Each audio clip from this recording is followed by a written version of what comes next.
1 ივლისიდან საქართველოში ნადირობის სეზონი ოფიციალურად იხსნება. ბათუმში მონადირეები გადამფრენ ფრინველებზე სანადიროდ აეროპორტის ტერიტორიაზე იკრიბებიან. სეზონზე მეგზადებით ახლა ჩვეულებრივად როგორც გამოვა დათვა, გამოვდივართ და უკვე ელოტებზე და იმათებზე საათებას გააჩნია, ღამის საათები, დღეს საათებია, წყერის სეზონია, რაღაცა ყველაფერზე ასე ნადირობთ. აჭარის მონადირეთა და მეთევზეთა ფედერაციის პრეზიდენტი რომან ჯექია მაცნეს გადამღებ ჯგუფს იმ პრობლემების შესახებ ესაუბრა, რაც დღეისათვის მოყვარულ მონადირეებს და მეთევზეებს ექმნებათ. მისი განცხადებით, აჭარაში არ არსებობს სპეციალური სავარგულები, სადაც დაინტერესებულ პიროვნებას ნადირობის სპეციფიკა შეესწავლიან. სავარგულები არ გაგვაჩნია, სადაც შეიძლება ეს ნადირობა და თევზაობა ნადირობის სავარგულები არ გააჩნია, აჭარის ტერიტორიაზე ფაქტურად არ არსებობს. ერთადერთი ეს ადგილებია, სადაც შეიძლება იღბსა და მწყერზე ნადირობა.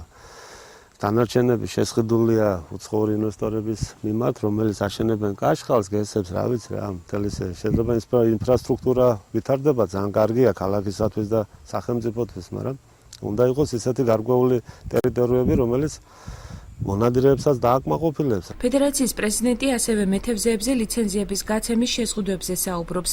მისივე თქმით, ნებართვები უცხოურ კომპანიებზე უპრობლემოდ გაიცემა. ლიცენზიების აღებას პრობლემა არ გააჩნია, ერთადერთი ლიცენზიური სიტუაცია პრობლემატურია მეთევზეებში, რომელიც ძალიან პატარა კვოტებს შეიცავს, მაგალითად 100%-იან ლიცენზიაში ზის 10%-ში 44 ქართული გემი, 90%-ში ზის 20 თურქული გემი.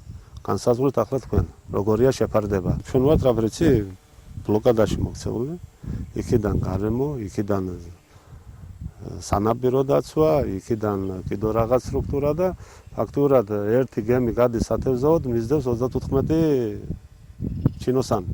და ყველა იმას ცდილობს, რომ როგორმე დაეჭიროს, დააჯარიმოს. პირი, რომელიც გადამფრენ ფრინველებზე ნადირობს, ვალდებულია თანიქონიოს ბუნებრივი რესურსებით სარგებლობისთვის მოსაკრებლების შესახებ საქართველოს კანონით გათვალისწინებული მოსაკრებლის გადახდის დამადასტურებელი ქვითარი, იარაღის ტარების და პირადობის დამადასტურებელი საბუთი.